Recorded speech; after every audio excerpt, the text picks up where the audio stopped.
Y el aplauso más fuerte que puedas dar es para nuestro Señor Jesucristo, el único digno de toda honra, gloria, majestad e imperio. Hay otra frase que sí tiene algo que ver con lo que te quiero compartir, esta es todavía más famosa, bueno, al menos para los mexicanos, y es, oh, y ahora, ¿quién podrá defendernos? ¿Sí saben quién dice esa frase? ¿Quién? No, el Chapulín Colorado no la decía, el Chapulín Colorado aparecía cuando la decían. ¿Sí estamos de acuerdo? Ponga atención, ¿cómo que no? El Chapulín Colorado no la decía, él aparecía cuando alguien decía esta frase, hoy, ahora, ¿quién podrá defendernos? ¿Te has sentido alguna vez así? Preguntándote quién va a poder ayudarte, quién va a poder auxiliarte en un momento de necesidad. Yo estoy muy agradecido con Dios en este día, porque justo hoy, hace un año, mi hijo entró en el hospital en una situación complicadísima. Y hoy estamos celebrando que está sano, que está de pie, que está mejor que como estaba antes. Con gloria a Dios, bendito sea su nombre. Y nos sentimos así. En un momento decíamos, ¿cómo vamos a salir de esta? ¿Quién puede, quién tiene el poder de levantar a mi hijo en un diagnóstico tan complicado? El salmista se sintió así y se respondió a sí mismo en el Salmo 121, donde pregunta, alzaré mis ojos a los montes, ¿de dónde vendrá mi socorro? Mi socorro viene de Jehová, que hizo los cielos y la tierra. Así que cuando te preguntes, ¿cómo voy a salir de este problema? ¿De dónde vendrá la ayuda? ¿De dónde vendrá el auxilio? Nuestro auxilio viene de Jehová, el que hizo los cielos, la tierra y los cielos. Amén. Hay una historia en la Biblia, en Segunda de Reyes, capítulo 5, muy interesante. Es la historia de Naamán, un general del ejército sirio. Este hombre era muy apreciado por el rey de Siria, por ser un hombre muy valiente, un hombre que le había dado grandes victorias, pero dice la Escritura que tenía lepra. Y en algún momento va a trabajar a su casa una israelita que fue secuestrada y la ponen a la servidumbre de la esposa de Naamán. Y esta sirvienta le dice a su ama, ¿sabe qué? Tenemos un profeta, Eliseo, que si su esposo le pide lo puede sanar de la lepra. Y entonces le comenta la esposa a Naamán, oye, me está diciendo esta chica que hay un profeta en la tierra de Israel que puede sanarte. Y él se lo comenta al rey. Y el rey dice, Naamán, pues ve, no tienes nada que perder. Yo te doy permiso de que te ausentes, te doy dinero, además te doy cartas de recomendación para que te presentes ante el rey de Israel, de mi parte, el poderoso imperio sirio, y buscar tu sanidad. Así que bueno, Naamán se presenta con el rey de Israel y le dice, vengo recomendado del rey de Siria para que me sanen. Y el rey de Israel entra en pánico, porque dice, pero yo ¿quién se cree para que venga aquí para que yo lo sane? Pues yo no soy Dios para sanarlo, yo en qué problemón estoy, porque ahora el rey sirio quiere que sane a su general y yo no tengo manera. Pero aparece ahí Eliseo y le dice, tranquis, si aquí tienes a un siervo de Dios, aquí hay un profeta de Dios, no te angusties, hay solución. Y ahí es donde la historia se va a poner muy interesante, pero vamos a leerla. Segunda de Reyes, capítulo 5. ¿Lo tenemos? ¿Está usted contento hoy? Eso, pues que se note, oiga. Naamán, general del ejército del rey de Siria, era varón grande delante de su señor, y lo tenía en alta estima porque por medio de él había dado Jehová salvación a Siria. Era este hombre valeroso en extremo, pero leproso. Y de Siria habían salido bandas armadas y habían llevado cautiva de la tierra de Israel a una muchacha, la cual servía a la mujer de Naamán. Esta dijo a su señora, si rogase mi señora al profeta que está en Samaria, él lo sanaría de su lepra. Entrando Naamán a su señor, le relató diciendo, así y así ha dicho una muchacha que es de la tierra de Israel. Y le dijo al rey de Siria, anda, ve, y yo enviaré cartas al rey de Israel. Salió pues él llevando consigo 10 talentos de plata, 6,000 piezas de oro y 10,000 mudas de vestidos. Tomó también cartas para el rey de Israel que decían así, cuando lleguen a ti estas cartas, sabe por ellas que yo envío a ti mi siervo Naamán para que lo sanes de su lepra. Luego que el rey de Israel leyó las cartas, rasgó sus vestidos y dijo: ¿soy yo Dios que mate y dé vida para que éste envíe a mí a que sane un hombre de su lepra? Considerad ahora y ved cómo busca ocasión contra mí. Cuando Eliseo, el varón de Dios, oyó que el rey de Israel había rasgado sus vestidos, envió a decir al rey: ¿por qué has rasgado tus vestidos? Venga ahora a mí y sabrá que hay profeta en Israel. Y vino Naamán con sus caballos y con su carro y se paró a las puertas de la casa de Eliseo. Tratemos de imaginarnos por un instante a este poderoso general sirio llegando con todo su séquito, con toda su corte, en sus caballos, en sus carruajes, ante la puerta a la casa del profeta Eliseo. Y Eliseo hace algo increíble. Dice el verso 10, entonces Eliseo le envió un mensajero diciendo: ve y lávate 7 veces en el Jordán y tu carne se te restaurará y serás limpio. Y Naamán se fue enojado. Claro que se fue enojado, hay que entender por qué. Imagínate, llega un general de Siria, recomendado por el poderoso rey sirio, que llegan con el rey de Israel, va buscando su sanidad, llega con un humilde profeta, y cuando llega a la casa del profeta, Eliseo ni siquiera sale a recibirlo. Le manda un mensajero. O sea, Eliseo estaba viendo ahí una serie en Netflix y llega el mensajero y dice: oye, allá afuera está un general sirio. Y viene de parte del rey de Israel. Sí, ve y dile que vaya y se lave 7 veces al Jordán. Y no me estén molestando. Entonces se indigna Naamán. Se indigna. Y dice: he aquí, yo decía para mí, saldrá él luego y estando en pie invocará el nombre de Jehová su Dios y alzará su mano y tocará el lugar y sanará la lepra. Abana y Farfar, ríos de Damasco, ¿no son mejores que todas las aguas de Israel? Si me lavar en ellos, no seré limpio. Y se volvió y se fue enojado. Dice: oye, no, yo esperaba otra cosa. Yo esperaba que iba a salir al menos, que iba a orar por mí, que me iba a imponer manos, que me iba yo a caer para atrás, que iban a hablar en lenguas, algo. ¿Cómo que ve y lávate 7 veces? Pues para lavarme tengo mejores ríos en mi pueblo. Es lo que está diciendo Naamán, está enojado. Pero sus criados le dicen: ya estamos aquí, Señor. Ya estamos, es un profeta, nos dimos la vuelta. Total, ¿qué tiene que perder? Sobre todo cuando le está diciendo: lávate y serás limpio. No tiene nada que perder, pues ya estamos y vamos a hacerlo. Él entonces, dice el verso 14, descendió y se zambulló 7 veces en el Jordán, conforme a la palabra del varón de Dios. Y su carne se volvió como la carne de un niño y quedó limpio. Recibe este milagro. Por supuesto, la instrucción, lo que él esperaba, no era lo que se le presentó. ¿Y cuántas veces no estaremos nosotros como Naamán?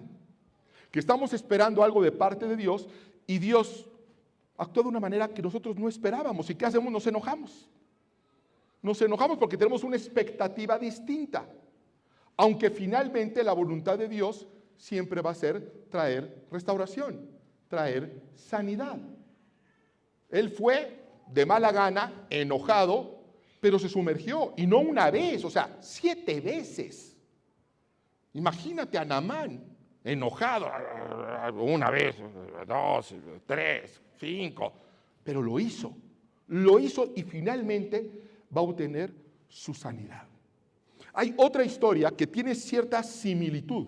Pasarían siglos y está ya en la tierra el profeta de profetas, el sumo sacerdote encarnado, nuestro Señor Jesucristo, y va a tener un encuentro con alguien también enfermo y que tiene que ver también con un accionar desconcertante, ciertamente extraño. Vamos a Juan capítulo 9. Juan capítulo 9, el Evangelio de Juan. Al pasar Jesús vio a un hombre ciego de nacimiento. Este estaba peor que Naamán, porque Naamán, como sea, había adquirido la lepra. Este hombre nació ciego. Nunca había visto. No había esperanza para él. Y le preguntaron sus discípulos: Rabí, ¿quién pecó, este o sus papás, para que esté así? Respondió Jesús: no es que pecó este ni que sus padres, sino para que las obras de Dios sean manifiestas en él. Me es necesario hacer las obras del que me envió Entre tanto que el día dura, la noche viene cuando nadie puede trabajar. Entre tanto que estoy en el mundo, luz soy del mundo. Y dicho esto, pon atención, escupió en tierra e hizo lodo con la saliva y untó con el lodo los ojos del ciego. Es que es uno de los milagros más extraños de Jesús. O sea, está el enfermo, lo va a sanar, y en lugar de decirle, como le dijo al paralítico, tus pecados te son perdonados, levántate y anda, o como en el caso de la mujer del flujo de sangrado que lo tocó y dijo, yo acabo de sentir que acabo de sanar a alguien. No, aquí lo que hace Jesús es, vamos a sanarlo, muy bien. Y hace un lodo y se lo pone en los ojos. O sea, imagínate al cieguito que estaba esperando su milagro y de repente siente que le ponen 2 escupitajos en los ojos. Está muy raro. O sea, no podrías haber dicho nada más, se sanó. ¿Por qué a los demás les haces milagros instantáneos y a mí me escupes en los ojos? ¿A quién se le ocurre escupirle a alguien en los ojos? Pero la cosa todavía se pone más interesante. Después de que le escupe y le hace ahí un lodo, todavía le dice, y le dijo, ve a lavarte en el estanque de Siloé. Ni siquiera recibe la sanidad en el momento en el que le escupen, con todo lo desagradable que eso podría representar en ese momento. Pero todavía Jesús le dice, ya te escupí, ya te puse el lodo, pues ahora ve y lávate al estanque de Siloé. Le está diciendo que vaya y se lave un hombre ciego. Si no veía de nacimiento, vete con escupitazos, peor. Y entendamos lo difícil que sería moverse para un ciego. En esos tiempos no había rampas para discapacitados. No existían las sillas de ruedas como ahora. Era muy complicado. Pero ¿qué hizo este ciego? ¿Se quejó? ¿Renegó? No. Dice, fue entonces y se lavó y regresó viendo. Entonces los vecinos y los que antes le habían visto que era ciego decían, ¿no es este el que se sentaba y mendigaba? Unos decían, él es, y otros, a él se parece. Pero él decía, no, sí soy yo soy. Y le dijeron, ¿cómo te fueron abiertos los ojos? Respondió él y dijo, aquel hombre que se llama Jesús hizo lodo, me untó los ojos y me dijo, ve al Siloé y lávate. Y fui y me lavé y recibí la vista. Entonces le dijeron, ¿dónde está él? Y él dijo, no sé. Yo lo único que sé es que era Jesús. Lo único que sé es que hizo una cosa bien rara. Me escupió en los ojos. Lo único que sé es que me dijo, ve y lávate. Y yo obedecí. Y no sé cómo, pero estoy viendo. Pero he vuelto a ver. ¿Cuál es la clave en estos 2 milagros? Tan difíciles y tan diferentes, tan distintos y tan iguales en muchos aspectos. La clave fue la obediencia. Ambos obedecieron. Uno de mala gana. El otro no se nos dice cómo, pero ciertamente en una situación incómoda, con lodo, de un escupitajo en los ojos. Pero ambos obedecieron y ambos recibieron un milagro extraordinario. La palabra obediente viene del latín que significa prestar atención o actuar diligentemente. Eso es obediencia. Escuchar las instrucciones con atención y acatarlas. El punto es que la ayuda viene en camino. La ayuda viene en camino. Yo no sé en qué situación estés tú, qué milagro estés esperando, pero Dios está consciente de ello. Dios sabe lo que estás esperando. Dios sabe lo que estás necesitando. La ayuda ya está dispuesta, pero depende de tu obediencia. Pero depende de tu obediencia. Y esta palabra pero, el pero tiene un superpoder. La palabra pero tiene la capacidad de cancelar todo lo que se dijo antes de ella. ¿Se han dado cuenta? Para bien o para mal. No importa lo que se diga. Una vez que entra el pero, todo lo demás se canceló. Un ejemplo. Tú le preguntas a alguien, ¿cómo me veo hoy? No, pues te ves bien, pero... ya. Ya no importa lo bien que supuestamente te veas. El pero se utiliza para introducir una idea opuesta en la oración. Para bien o para mal. Si venía una buena noticia y viene el pero, vas a saber que es una mala noticia. Pero si hay una mala noticia y viene un pero, sabes que se va a convertir en una buena noticia. Y la palabra de Dios es evangelio.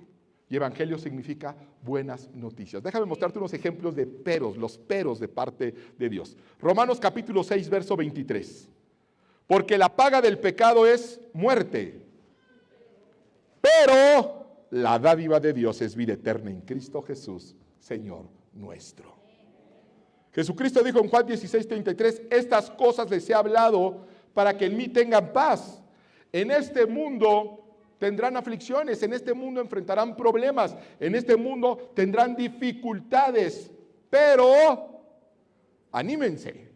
Anímense porque yo he vencido al mundo y por lo tanto hay victoria en medio de las circunstancias. El punto es que la ayuda está en camino, la ayuda está dispuesta, pero depende de tu obediencia. Tu situación puede ser muy difícil, puede ser muy complicada, pero no es tan desesperada como la fue en tiempos de Moisés. Moisés es enviado a sacar al pueblo israelita del yugo del faraón. Y llega un momento donde se encuentran entre el mar y el ejército egipcio. Entonces, imagínate a Moisés, que están saliendo y llegan con las noticias de que ya vienen los egipcios. El faraón ha cambiado de opinión. ¿Y hacia dónde vamos? ¿Hacia dónde podemos correr? Hacia ningún lado. Estamos en campo abierto y lo único que tenemos enfrente si seguimos avanzando es el mar. ¿Qué hace Moisés? Vamos a leerlo. Vamos a ver qué hizo este gran hombre de Dios. Éxodo capítulo 14, verso 13 en adelante. Él convoca al pueblo, que tiene un temor natural, y les dice, no tengan miedo, no tengan miedo. La instrucción quizá número 1 de la Escritura, la más repetida sin lugar a dudas, no tengan miedo, le dice Moisés al pueblo. Mantengan sus posiciones, que hoy mismo serán testigos de la salvación que el Señor realizará en favor de ustedes. Ellos están, el miedo los quiere urgir a salir corriendo por muchos lados. Dice, no, mantengan sus posiciones, manténganse de una pieza. No tengamos miedo. Hoy mismo serán testigos de la salvación que el Señor realizará en favor de ustedes. A esos egipcios que hoy ven, hombre, jamás volverán a verlos. Ustedes quédense quietos, que el Señor presentará batalla por ustedes. ¿Qué hay de malo en esa instrucción de parte de Dios? ¿Qué hay de malo en esa exhortación de parte de Moisés? Nada. Es una palabra de fe, maravillosa, de seguridad en Dios. Le está diciendo, no se preocupen, no tengan miedo. El Señor nos va a respaldar, el Señor va a pelear esta batalla por nosotros. No nos movamos. Pero, dice la Escritura, dice, pero el Señor le dijo a Moisés, ¿por qué clamas a mí? O sea, ¿cómo que por qué clamo a ti, Señor? Bueno, clamo a ti en primer lugar porque tú nos has dirigido. Clamo a ti en segundo lugar porque no tenemos a quién recurrir. Clamo a ti porque no tenemos la fuerza para enfrentar al ejército egipcio. Clamo a ti porque no tenemos a dónde ir, tenemos el mar enfrente. ¿Cómo que por qué clamo a ti? Qué cosa tan extraña, ¿no es cierto? Qué cosa tan rara. Lo bonito, lo que esperaríamos. Ah, ¿no se oye? Sí, pero que está fallando. Uy, bueno, entonces vuelvo a empezar. No, pero sí me vinieron oyendo hasta aquí, ¿verdad? Bendito sea el Señor. ¿Por qué clamas a mí? Lo bonito sería, muy bien, Moisés, la Escritura dice, clama a mí y yo te responderé. No, pero la respuesta de Dios es, ¿por qué clamas a mí? Ordena a los israelitas que se pongan en marcha. De hecho, Dios está molesto con Moisés. Dice, ¿por qué oras? No te detengas, ordena que se pongan en marcha. ¿Por qué? Porque si leemos el contexto, nos daríamos cuenta que Dios le había dicho a Moisés, muévanse, tienen que marchar, no se detengan. Y quiero que te pares en un lugar determinado, quiero que llegues a tal región. Y entonces cuando Moisés el miedo lo paraliza y se pone a orarle, Dios le dice, no te pongas a orarme, no me ores. Obedece. Haz lo que te dije, depende el milagro de tu obediencia. Y sabemos qué sucede.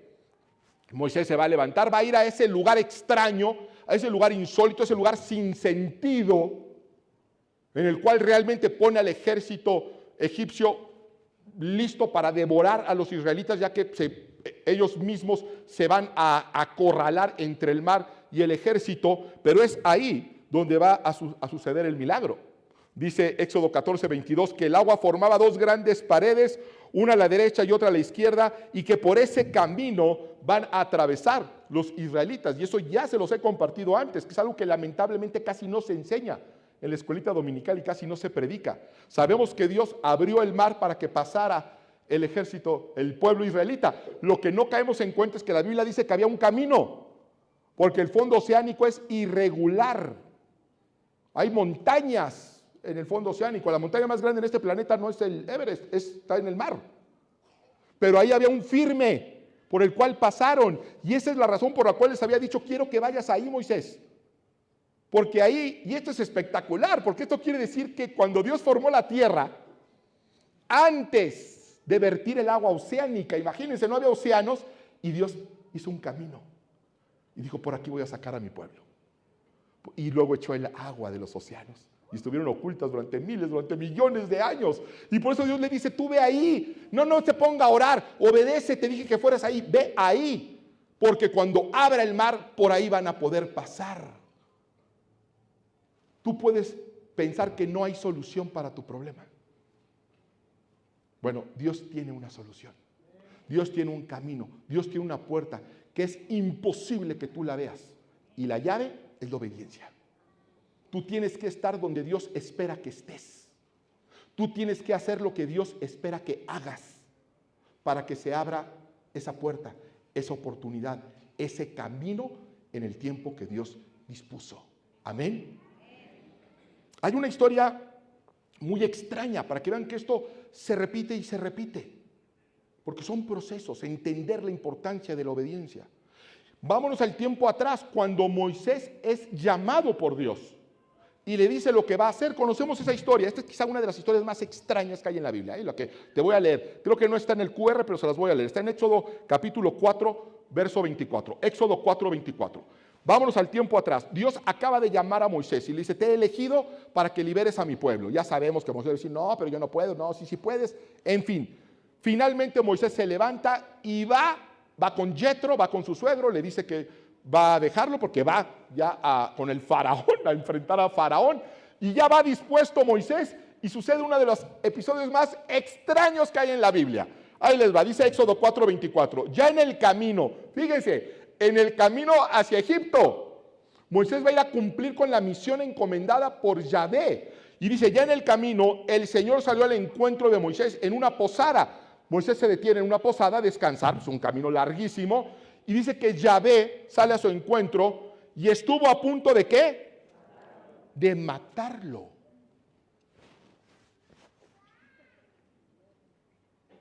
Pero o sea, lo estás mandando a Egipto. Ahí va el hombre a Egipto. Y justo cuando va a medio camino, le sales para matarlo. Y la cosa se pone más rara. Dice, pero Séfora, tomando un cuchillo, su esposa, Séfora, su esposa, tomando un cuchillo. Eso de la suegra no sería raro, pero la esposa, sí, o sea, ya se le juntó Yahvé y la esposa. De piedra afilada cortó el prepucio a su hijo. Luego tocó los pies de Moisés con el prepucio y dijo, no hay duda, tú eres para mí un esposo de sangre. Después de eso el Señor se apartó de Moisés, pero Séfora había llamado a Moisés esposo de sangre por causa de la circuncisión. Y ahí ya sigue la historia, y ya Moisés llega a Egipto y se enfrenta con Faraón y todo lo que conocemos. ¿Qué cosa más extraña es esa? ¿Qué está pasando ahí? What is going on? Pues lo que está sucediendo es que Moisés va a cumplir la misión y de repente Dios lo enferma.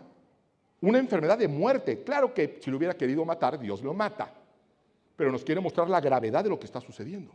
Y Moisés está muriendo en medio de la misión. Imaginémoslo por un instante la confusión de Moisés. ¿Pero por qué me estoy enfermando? ¿Pero por qué Dios no me sana? ¿Por qué Dios no me levanta? Y entonces llega Séfora, su esposa, y circuncida a su hijo. Y llega y dice otra versión que a los pies de Moisés le avienta el prepucio del hijo. Y en ese momento se aparta la oposición de Yahvé y Moisés sana y cumple con su misión. ¿Qué es lo que estaba faltando ahí? Obediencia. ¿Por qué? La ley todavía no había sido dada, no existía la ley mosaica. La ley mosaica la van a recibir en el desierto cuando ya Moisés viene de regreso. Pero había un pacto con Dios que era el pacto abrámico. ¿Cuál era? La circuncisión. Era lo único con lo que tenía que cumplir un israelita. Era lo único. No había 10 mandamientos, no había Shabbat, no había nada, no había Pascua, no había nada todavía. Había un solo pacto, el pacto abrámico, circuncidarse. Y los hijos de Moisés no estaban circuncidados. Y Dios le dice, no avanzas más. Aquí te detengo. Y te detengo. Si aquí te vas a morir, aquí te vas a morir. Y es la esposa quien se da cuenta. Es la esposa quien revisa, pues, ¿qué está pasando? ¿Por qué estamos haciendo mal? O mejor dicho, ¿qué no estamos haciendo? Y dice, no estamos obedeciendo. Deberíamos de estar circuncidados. Bueno, ella no. Nuestro hijo. Y ella lo circuncida y se lo avienta a Moisés. Y en ese momento se abre nuevamente el camino para la liberación del pueblo de Israel y para la misión de Moisés. Valdrá la pena preguntarnos si realmente estamos obedeciendo lo que Dios nos ha dicho. En lugar de entrar en confusión de, pero ¿por qué Dios actúa así? ¿Pero por qué Dios hace? ¿Pero por qué Dios deshace? ¿Por qué este sí? ¿Por qué este asá? ¿Por qué a mí de esta manera? ¿Qué está pasando? Quizá lo que está pasando es que nos falta obediencia. En Primera de Reyes vemos a Elías enfrentándose al rey Acab y le dice, un rey perverso, el peor rey en la historia de Israel, no ha habido peor. Y un profeta de Dios con el celo de Yahvé, increíblemente valiente, se le enfrenta. Había matado a todos los profetas, ya no quedaba ni uno. Sí había unos, pero escondidos, no sabían. Elías pensaba que él era el último de los profetas de Yahvé. Y dice, no, yo lo voy a encarar. Y encara al rey más poderoso y más perverso y más maligno. Y le dice, vive Jehová, que no va a haber una sequía hasta que yo no diga lo contrario. Dice, Dios me va a respaldar. Y Dios le dice, vete, córrele, escóndete. Es una instrucción rara de parte de Dios. ¿Cómo escóndete? Pues acabo de dar la cara al rey. Y la di por ti. Y la di por mi celo. A ti como que vete y escóndete. ¿No sería mejor si agarras a Acab y lo guardas y se te olvida en dónde? Porque soy yo el que me tengo que ir, mover y esconder.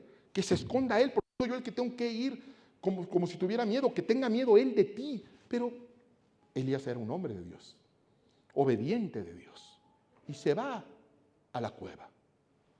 Y ahí va a recibir palabra de parte de Dios. Muchas veces obedecer a Dios nos va a llevar a desiertos. Muchas veces obedecer a Dios nos va a llevar a lugares incómodos, a lugares donde no pensaríamos estar como hijos y como hijas de Dios. Pero es ahí donde se recibe la palabra.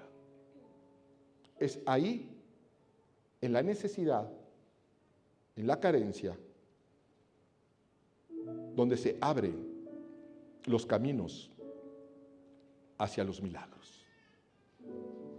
El salmista lo sabía muy bien cuando escribió el Salmo 46.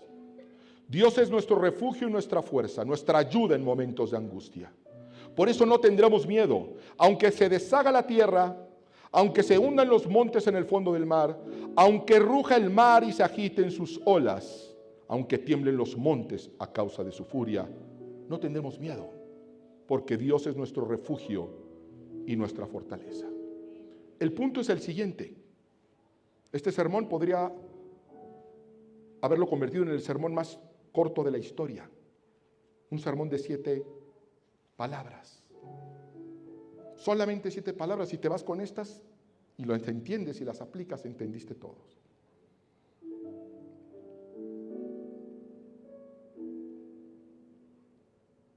Lo voy a reducir a 5 palabras, fíjese, para ponérsela más fácil. No debemos temer, debemos obedecer. Ese es el punto. No debemos temer, debemos obedecer. ¿Por qué? Porque dice la Escritura en el Salmo 34 que el ángel de Jehová acampa alrededor de los que le temen. Y no solamente acampa, dice, y los defiende. El ángel de Jehová acampa alrededor de los que le temen. Y quiero que volvamos a analizar una parte extraordinaria que se da en el Éxodo, justo en este momento donde Moisés está a punto de ver quizá uno de los milagros más grandes registrados en la Biblia, que el mar se parta en dos y revele un camino de salvación para su pueblo. Dice el Éxodo 14, 19 en adelante.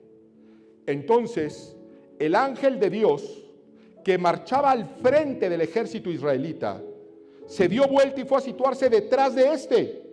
Lo mismo sucedió con la columna de nube, que dejó su puesto de vanguardia y se desplazó hacia la retaguardia, quedando entre los egipcios y los israelitas. Durante toda la noche, la nube fue oscuridad para unos y luz para otros. Así que en toda esa noche no pudieron acercarse los unos a los otros. Esta fue quizá la peor noche en la vida de Moisés. Y estaba a punto de ser su momento más glorioso. Moisés se levanta, empieza a marchar hacia esa indicación, hacia esa instrucción que Dios le había dado.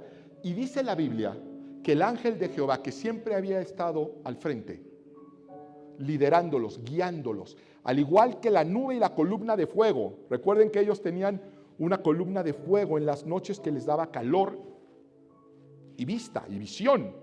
Y en el día, en el desierto, una nube los cubría y les daba sombra y dirección. Si la nube se movía, ellos se movían, sabían a dónde ir. Pero en esta ocasión, por primera y única vez en 40 años ellos veían la dirección de Dios, sentían la dirección de Dios, el favor de Dios, su protección. Dice que se movió y se fue a la retaguardia, se fue atrás. No la podían ver. Y entonces Moisés y el pueblo se quedó sin dirección. Les empezó a caer el sol a plomo. Empezaron a sentir el frío de la noche. Y no tenían un referente a quien seguir. ¿Por qué? Porque Dios se había movido a la retaguardia. ¿Para qué? ¿Los había abandonado? No, parecía que los había abandonado. Ellos seguramente se sintieron abandonados. No veo la nube, no veo la columna, no siento su presencia, pero Dios estaba en la retaguardia, creando una distancia entre ellos y el ejército egipcio, para que los egipcios no los alcanzaran. Va a haber ocasiones en tu vida donde no sientas la presencia de Dios, donde no sientas que Dios te está respondiendo, donde no veas con claridad su guía. Bueno, Dios no abandona a su pueblo. Si Dios se mueve de posiciones para protegerte de enemigos que tú ni te imaginas, así como Dios nos protege de lo que está por venir, te puede estar protegiendo del pasado, de que ese pasado no te alcance, de que ese pasado no te toque, y se mueve, nos deja desvalidos. No, Moisés tenía algo. No podía ver a Dios, no podía ver su manifestación, no podía sentir su calor, no podía sentir su presencia, pero tenía algo, una instrucción de parte del Todopoderoso. Marcha, muévete y llega donde yo te pedí. Yo estaré peleando mientras tanto en la retaguardia. Tú cumple con mi instrucción y verás el milagro. Y esa es la misma instrucción para nosotros, para ti que hoy no sientes a Dios. Para ti que hoy puedes decir: Dios me ha abandonado, tengo mucho tiempo de no sentirlo, tengo mucho tiempo de que no se manifiesta como se manifestó alguna vez. Hermano amado, hermana amada, Dios está peleando en la retaguardia. Dios está impidiendo que te alcancen consecuencias. Está impidiendo que ejércitos malignos, demoníacos, te toquen a ti y a tu familia. ¿Qué tenemos? Instrucción. Tenemos una instrucción. Obedécela. Pídele al Espíritu Santo: ¿cuál fue la última instrucción que recibí del Señor? Y levántate como Naamán, levántate como Moisés y obedece. Quiero terminar con un pero maravilloso de Dios. Dice el Salmo 34, 19: muchas son las aflicciones del justo, muchos son los obstáculos que presenta el Hijo de Dios, muchas son las tribulaciones de la iglesia. Pero, dice la Escritura, de todas y cada una de ellas nos librará Jehová. Que Dios nos bendiga. Ministerios Vea con el pastor Mauricio Sánchez Escot. Esperamos que este mensaje sea de bendición para tu vida. Para conocer más, visita nuestro sitio en internet www.iglesiavea.com. Gracias por escucharnos.